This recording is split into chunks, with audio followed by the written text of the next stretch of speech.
Hello, my fellow comic book collectors. Today is Wednesday, and I have my typical question and answer video that I put out, where you, the viewer, can ask me any question you want, and I will do my best to try to answer your questions. And this week I have some really great questions, and I hopefully have some great answers for them.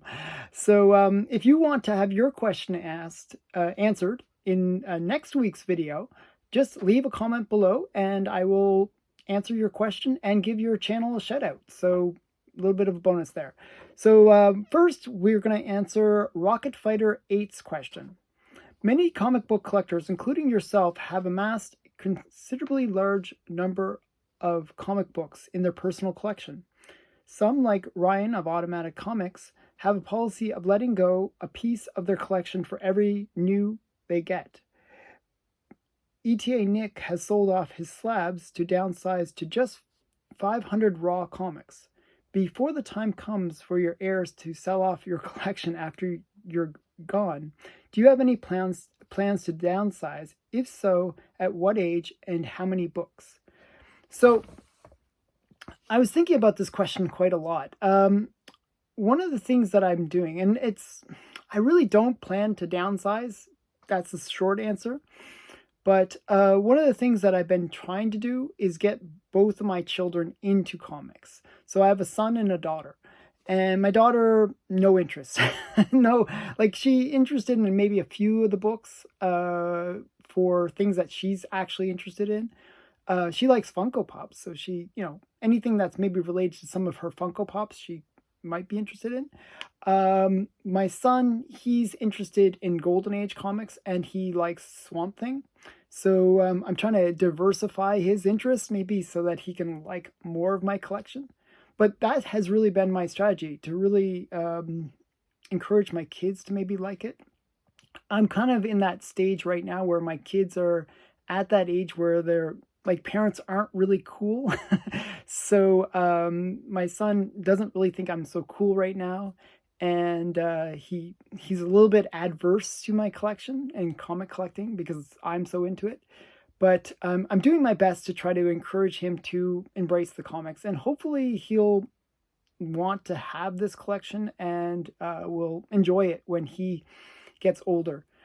If not, he can always sell it. And the great thing about my son is that he understands the value of comics and he knows how much every comic is worth. He'll actually, he'll say, oh, whenever I get a new comic, he'll say, oh, that was like X thousand or whatever. He'll know the prices pretty accurately. It's kind of scary, actually. Kind of dangerous how much he knows about my comics in a way. So I that's my hope. And I don't plan to downsize because there's just so many comics that I'd like to add to my collection. I am a bit of a hoarder when it comes to comics. I have this big long want list, and I really and it's always getting a little bit longer instead of shorter. So yeah, I don't plan to downsize anytime soon. But you never know. I might, for whatever reason, might need to, in my retirement age, sell some books for retirement. I don't know. But personally, I don't hope that doesn't happen. I hope that I can, even when I retire, if I ever do retire, that I can still enjoy and play with my comics. So that's my thoughts on that question. Okay, Black Box Silver and Bronze asked, you're getting really close on the Sot Collection. After you complete it, is there any other collection or run that you will focus on? So there's a few things that I'm actually doing in kind of parallel with collecting the Sot books. And those who are not familiar with the Sot books, Sot is The Seduction of the Innocent.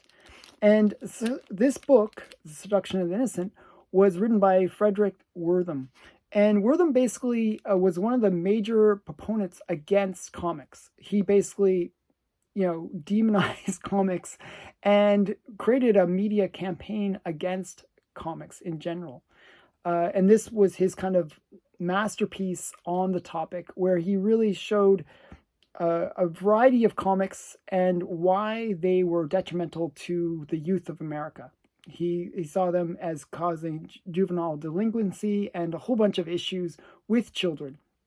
So he basically created this book, and it was one that was really fundamental in terms of creating the golden age, ending the golden age, I should say, and of comics. So comics, the Comic Code Authority came in after only a few months of this book being released.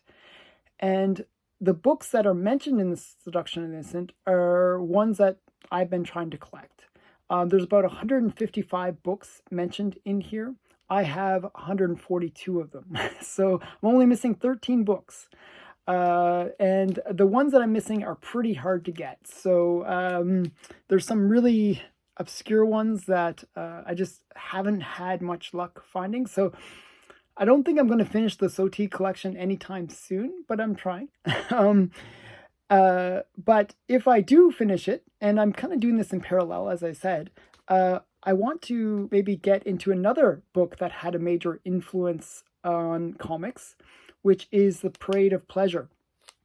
So The Parade of Pleasure, or POP, as it's cited on most CGC slabs, has a variety of books that it mentions, and it actually is a really interesting book because it not only talks about comics, but it talks about pulp culture in general and the negative influences of American culture, because it was written by a British guy, on culture in general. And he cited comics as being one of those negative effects. And he was mainly focused on the sexual elements of comics and on the violence in comics. So he shows, like, you know, these kind of images. And these are comics that I'd love to pick up. So I've been trying to get a few of the ones in Pop as well. And that's something that will be part of my collection going forward, that I'll be kind of seeking these books out as well. And that's another collection of comics. I have a big long list of all the ones from this that I need to get. Most of the people that collect Pop books collect the ones that were shown on the cover. That's the big thing with Pop collectors. And the ones that are in the lithographs. But there are other ones in between where he discusses them. So that's really where I'm going, but there's other things that I'm collecting, that are runs that I'm trying to complete. So I'm trying to get a complete run of Wonder Woman, the first series. I'm right now into the last 20 some odd books. Like, there's only a few books left that I need to get. And once I get that, I'll be happy. So there's a bunch of little runs that I'm trying to get. I'm actually debating about getting a run of Fantastic Four. 1 through 10. I'm almost there. I'm only missing 2 books, 2 or 3 books. I have all the expensive ones, so it's the cheaper ones that are left. So I'm debating about why not just finish the little run of Fantastic Four. And there's other things that I, kind of want to get into. So that's the problem with me. I always find new ways to find more books to buy. So it just never ends with me. But those are the things that I'm kind of focusing on, really, the finishing the Seduction of the Innocent and my Wonder Woman collection. So that's hopefully a good answer to that question. Next question is from Pulp Viking. And I want to give a little bit of a shout out to Pulp Viking on another issue. Pulp Viking has been very good about responding to my Fridays challenges. So if you watch my Fridays videos, I've been doing it only for a couple weeks now, but what I do is I put out a challenge to the comic community to create a video where they show their top 10 whatever. Like, I'll come up with some topic, and it's kind of like a battle between the different channels to see who can come up with the coolest comics for whatever topic. Well, he's answered my challenge a few times now, so I'm kind of happy about that. So his question is, he says, Love Goon, I'll ask again, how do you keep track of your comics? Do you use a computer program? If so, which and why? Actually, I do use a couple things. So my main 2 strategies of keeping track of my collection have been using Go Collect and their platform. And I find their platform's pretty good. They had some issues where they kind of upgraded, and then when they upgraded, it was kind of almost like a step backwards. But I think they're kind of resolving that now. But what Go Collect allows you to do is you can enter in the slab serial numbers, and it'll give you all the stats about the comic that you own. So I've been gradually data entering in my slab serial numbers. I'm still pretty far from completing that. I've only entered in maybe about 50 to 60 books. So I have like another 20,000 plus to go. So yeah, so it's one of those things. It's a slow process. But one of the things that I have done that has been a little bit easier in terms of categorizing or cataloging my comics has been using Excel. So what I do is I downloaded all the auction records that I've like where I bought from Heritage or from my comic shop or Comic Link or Comic Connect, and I've downloaded and eBay. So I've downloaded all those things and put them into an Excel document where each tab represents which store or auction house I bought the comics from. And it has like all the records of how much I paid, how much I bid, what was my hidden bids. Also, it has like the name of the book, the grade of the book, when the date of purchase and all that kind of stuff. So I have a pretty good record of how much I spent and what books I've spent on. And it's actually one of those things I do for a very specific reason. And it's not because I'm super keen on like, oh, my comics have gone up this much, though it's cool to know that. It's more about creating spending habits where I kind of learn where my successes have been and where my failures have been with comic buying. Because sometimes you buy a comic, you think, oh, it's going to go up, and it goes down. So especially if you buy during the hype. So what I try to do is find out where I'm guessing right and where I'm guessing wrong, and use the knowledge from the Excel document as a way to make smarter purchases in the future. So that's been something that I've been really working on in order to really buy smart. Because I want to get so many comics, and I only have so much money, so I have to kind of choose my battles when it comes to buying comics and pick ones that I think are a good price. And that's why I always negotiate when I buy things. Even when I see a good deal, I'll still try to negotiate on it because I want to have that extra money that I saved to buy more comics. So that's really been my strategy. And I've been using Excel as a way of doing that, which is kind of a primitive method. I get that, but it works for me. So those are the two methods, Go Collect and my Excel document. Okay, so the next question is from Comic Meg Musings. Okay, Northern Never Do Well. Here's another question. Have you collected any crimes by women or women outlaws issues? And yes, I have, and I brought some to show. The ones I collected really came from Seduction and Innocent. So both Crimes by Women and Women Outlaws were both mentioned in the Seduction and Innocent. So I've been using the Seduction and Innocent as a way of really finding what books to buy from the Golden Age. Like it's my method of really learning what are the best books to buy from the Golden Age. And I recommend it as a tool to kind of find out the cool books. And it's been one of those things where it's led me down many, many alleys in terms of what books to buy. So Crimes by Women, I'm going to show you two covers. The first is Crimes by Woman number 10. And I think this is a really great cover. I like the whole cat fight, women ripping their clothes, and I think it's a really great comic. It's one of those comics where it's by both Crimes by Women and Women Outlaws were both done by Fox Publications, and they are just really interesting in terms of like the comics that they produce. They are usually more violent or more sexual and than most of the comics from the Golden Age. They kind of took other genres of comics like Archie comics or crime comics, and they would add this little bit of titillation to them. So Crimes by Women has that element to it where, as I said, her clothes get ripped, it's women fighting. It's kind of a little bit of good girl art. They always have maybe lingerie panels or something a little bit, interesting. So that's Crimes by Women number 10. And then I also have Crimes by Women. These are the only two that were both mentioned in Seduction Innocent. And this is Crimes by Women number 3. And it was mentioned in the Seduction Innocent because it's women, for the cover actually, because it was women going up against the police, and one of them saw that as being like anything where there was sort of like a rebellion against authority or against police. He saw as being very negative, where children are learning to, not respect police. So this is Crimes by Women number 3.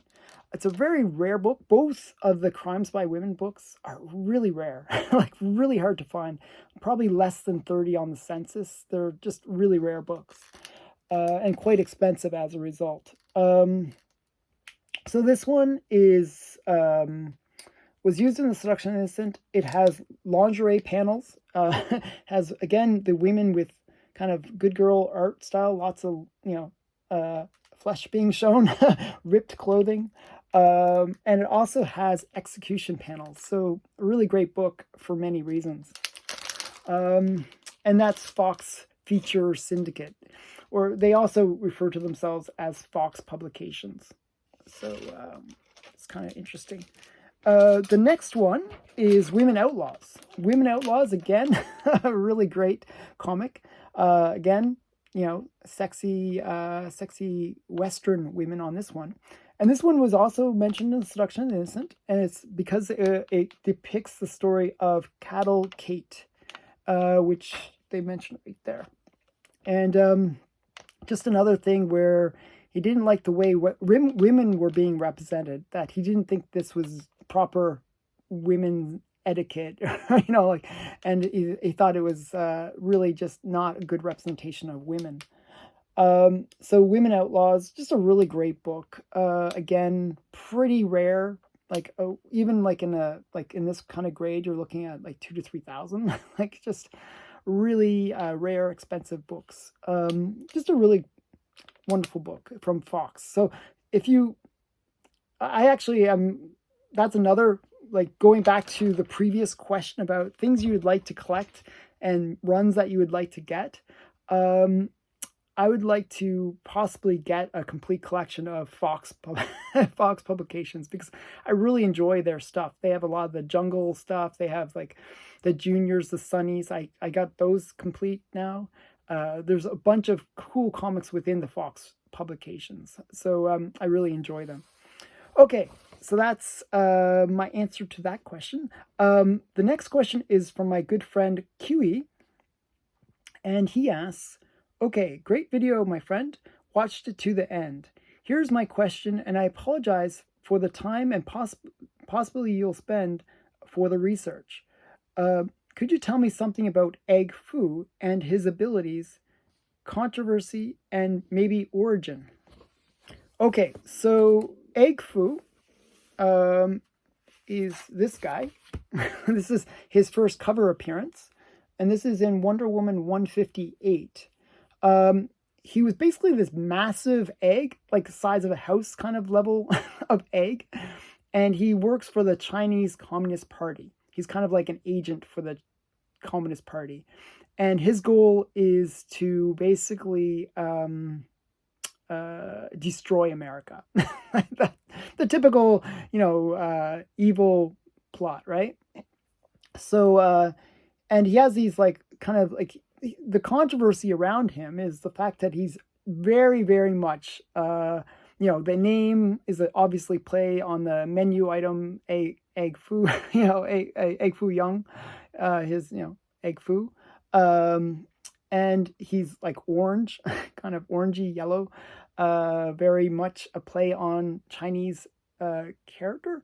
And he has this kind of cheesy mustache that he actually uses as a weapon. Like he has like this whips that he can use with it and entangle people, just like Wonder Woman's lasso. So yeah, so that's Egg Foo. And he also talks with this kind of Charlie Chan kind of accent.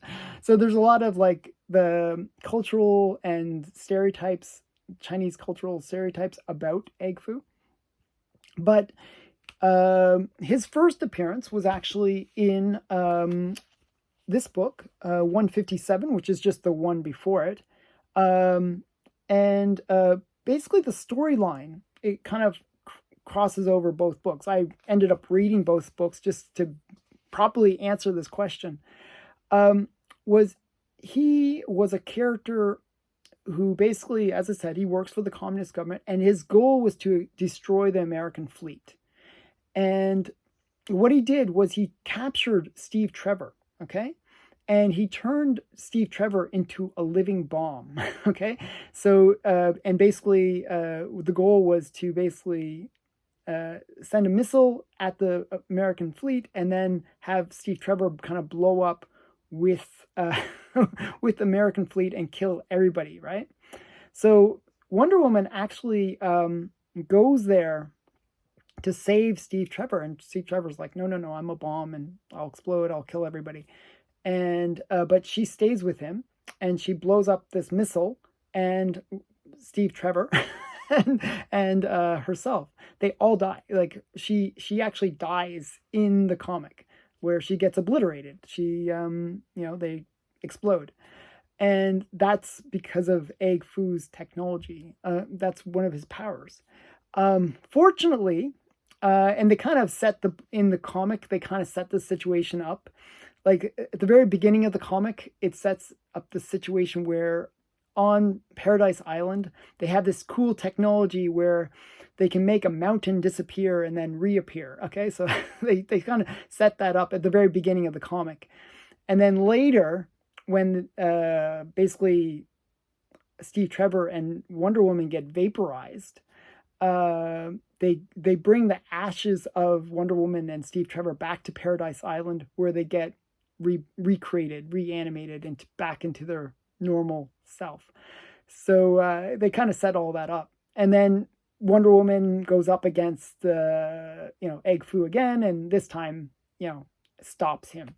So that's kind of the the whole origin story around Egg Foo, and it's kind of one of those interesting characters. Egg Foo is has a lot of these racial stereotypes, kind of maybe negatively so, but you got to remember the time that this is taking place. This is like around the not Vietnam, just after the Korean War, where the Chinese were kind of involved, and and also there's the Red Scare going on. There's a lot of things where the Chinese weren't necessarily looked upon very favorably by Americans. And the Chinese, I mean, when I say Chinese, I don't mean Chinese people, I mean the Chinese government. And this was really a story related to the evil communist government, and Egg Foo is kind of an agent for that. So that's why a lot of the stereotypes. However, they did, like, I actually thought at first, before recording this video, I didn't realize that Egg Foo was used even after all this. He appears in a bunch of the Wonder Woman books, but he actually appears later on in Harley Quinn. In 2015, they actually reused him, and he appears in Metal Men and in Checkmate. So they actually changed Egg Foo's character later on, and they make him renamed as Chang Zhu. I'm hopefully pronouncing that correctly. And he becomes a member of the DC's Chinese team called the Great 10. So, one of those things where they kind of try to repurpose the character, and they removed a bit of the stereotypes with him. So it's, how things happen over time, right? They change things up. So that's Egg Foo. I hope that has been interesting for those people who are not familiar with the character. And again, this is what he looks like. He's the size of a house, this big egg. He looks very egg-like. I don't know why an egg, but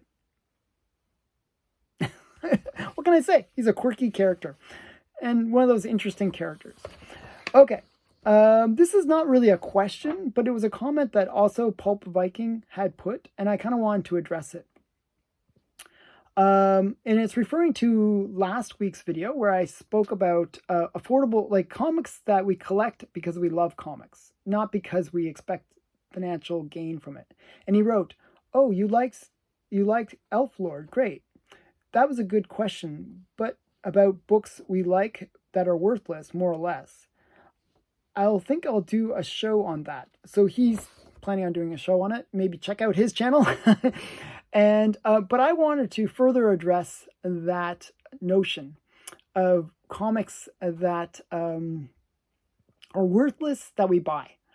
And I really do. When I collect, I buy a lot of worthless books that are never going to be worth much. I think about like a lot of my good girl art books, and not Golden Age, I mean modern ones, where I buy maybe a lot of questionable books, like Good Girl Art Quarterly is a good example. Those books are pretty affordable. They're not like super valuable. There's not a massive collector market for it, but it's ones that I like, and I buy them for that reason. I think about Bombshells, which is a DC book, where basically a lot of the covers are kind of like pinup style, and I really like those, so I bought those. But I also think about one of the things that really got me into collecting in general was my fascination with Warren Publishing. And Warren Publishing, for those who are not familiar, they're the ones that created Vampirella. They created creepy, eerie, famous monsters, The Rook, Goblin, After Hours, 1984, a whole bunch of series. Okay, and Help Magazine, another one. So they created a whole bunch of titles. They were kind of this big publisher back in the 60s, 70s, and early 80s. They kind of became defunct in 1983. And when I started collecting them was 10 years later, like around like early 90s. And at that time, nobody collected Warren magazines, and you could pick them up for $1 or maybe $2-3. And some key issues were they were still expensive. Like I bought Famous Monsters #1 in a mid-grade for about $200. And that was a lot of money at the time. Like that was big money. But so there were some more expensive ones.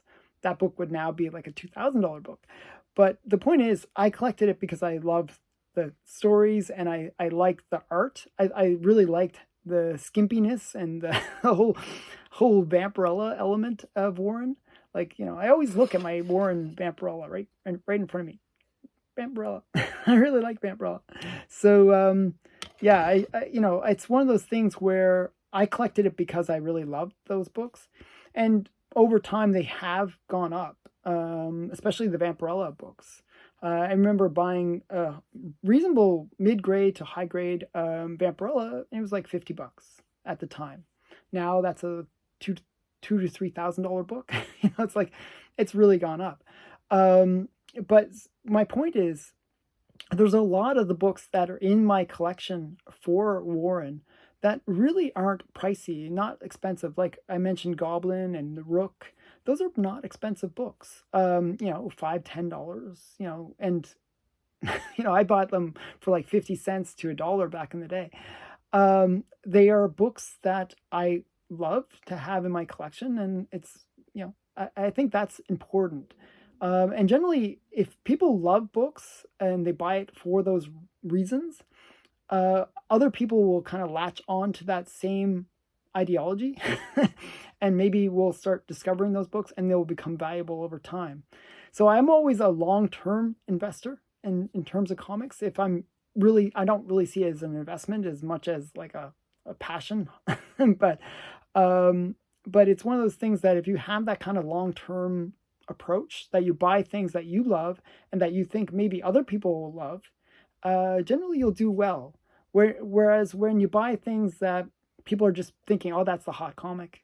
Often they will not hold their value and will be sort of like a momentary blip in terms of their value being anything substantial. So just wanted to make that comment, just a little extra. Okay, the next question is from Comic Book Ninja. Two-part question. What is your mini review of Spider-Man No Way Home? Can you do a future mini reviews of comic book related movies and TV shows that you have recently watched or past productions from years ago in future viewers' questions shows? Thanks. Okay, so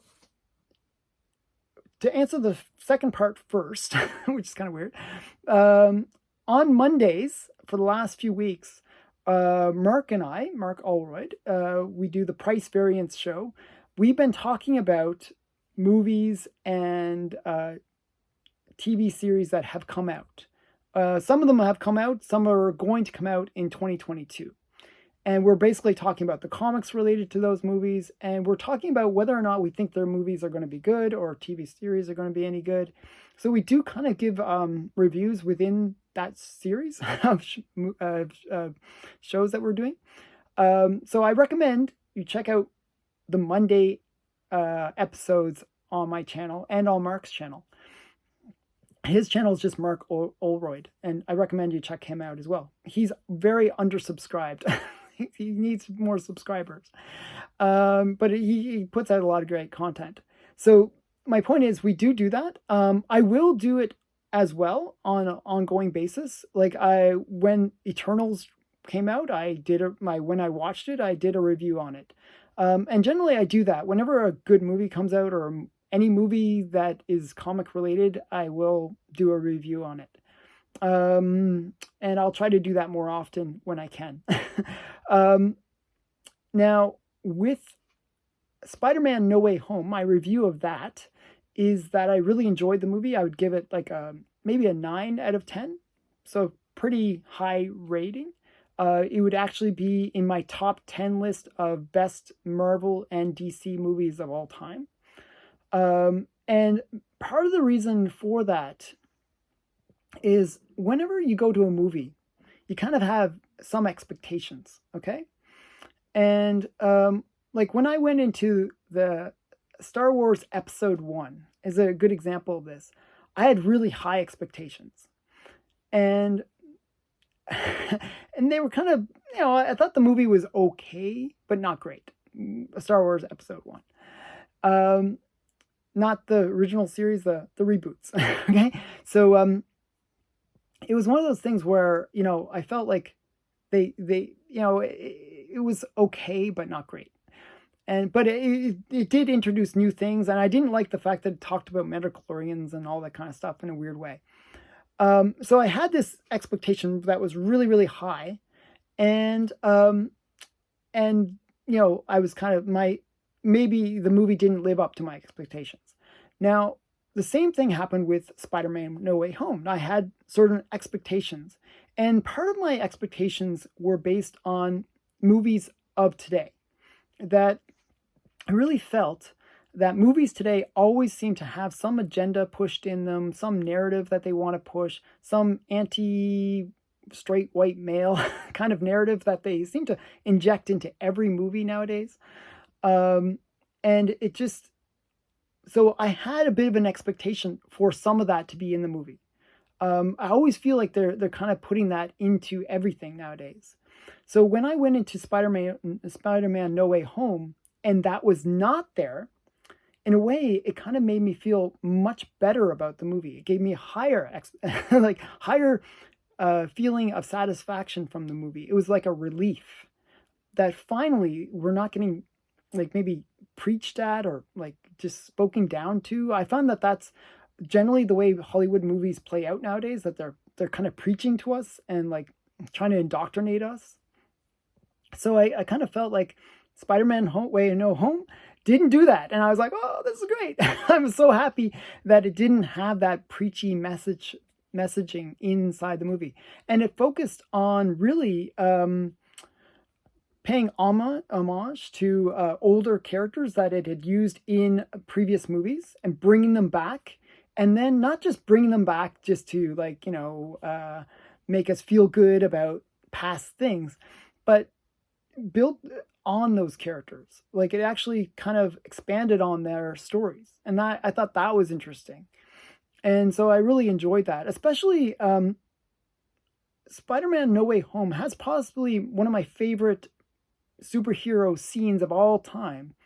And it's because of that whole situation where, the scene where, he saves MJ, like the other Garfield Spider-Man, saves MJ, is one of the most touchy kind of well done scenes in, Spider-Man movies. It's just a really great scene.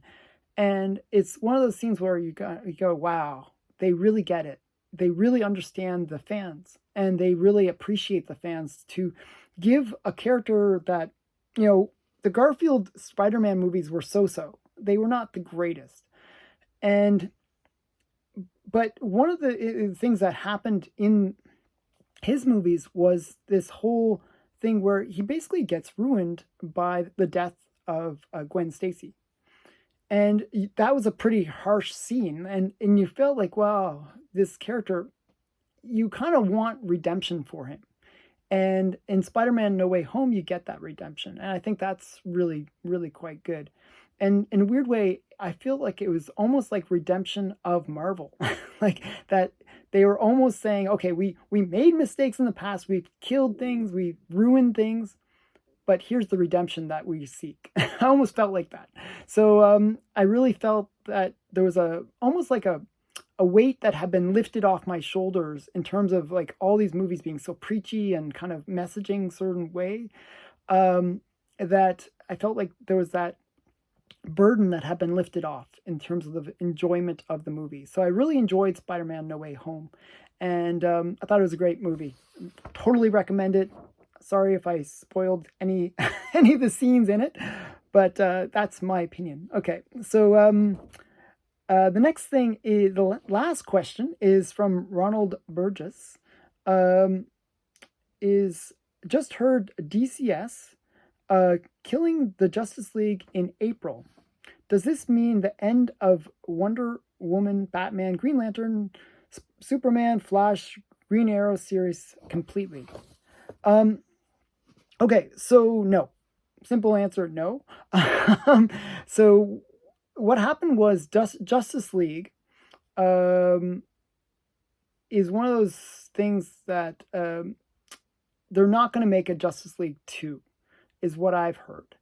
And the reason they're not going to make a Justice League 2 is Justice League 1 did so poorly. Now, it made $600 million in the box office. So you think, wow, that's not that poor. That's a lot of money.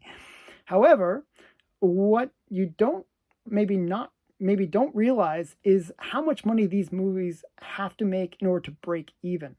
And I mentioned this when I did my review on the Eternals, and I said that it was a failure at the box office, and people commented, oh, it wasn't a failure, it made 500 million or whatever. Well, it did fail, and so did Justice League. Because in order for Justice League to break even, it needed to make $760 million. That's because when they get the box office returns, they don't get all that money. They have expenses. They have just producing one of these films can cost anywhere from 2 to 400 million, like just to make the movie. And then the marketing is like maybe another 50 to 100 million on top. So there's like so many things that make the movies very, very expensive and not as profitable as you might imagine.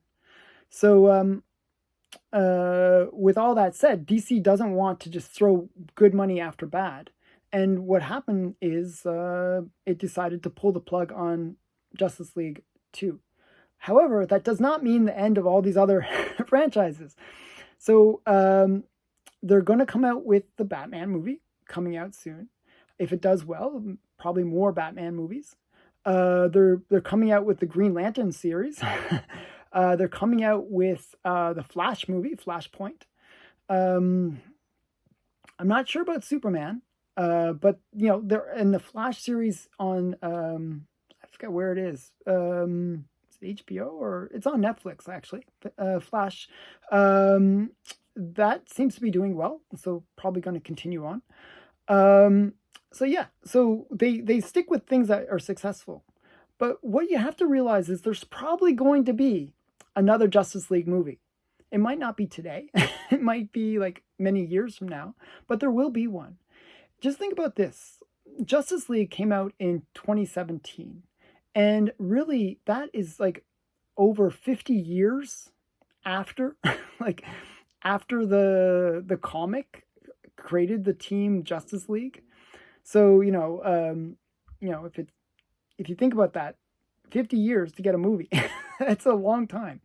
They had the patience. They are playing the long game in these things, and they want to really put their best foot forward. So they want to put the movie out when the market dictates it, when the fan base is ready, when they've rebuilt their fan base so that they are wanting and anticipating a movie, and they're going to make it a financial success. So I never get too nervous when things get canceled or whatever, especially with these kind of legacy or like blue chip kind of characters. The fact that we've had Superman since 1938, Wonder Woman since 1942, like all these characters have been going on for a long, long time. They are going to continue to go on because they're established, and there might be, delays in movies, but eventually they will bring them back out because there is that loyal base of fans that will demand them. So don't worry about it. I don't think it means the end of anything. So I hope that answers that question. And I hope you enjoyed this video. And please, if you like this video and like my other stuff that I create, subscribe to the channel, please. And also leave your comment below with any questions you might want to ask me, and I'll try to answer them next week. Thanks again. Bye for now.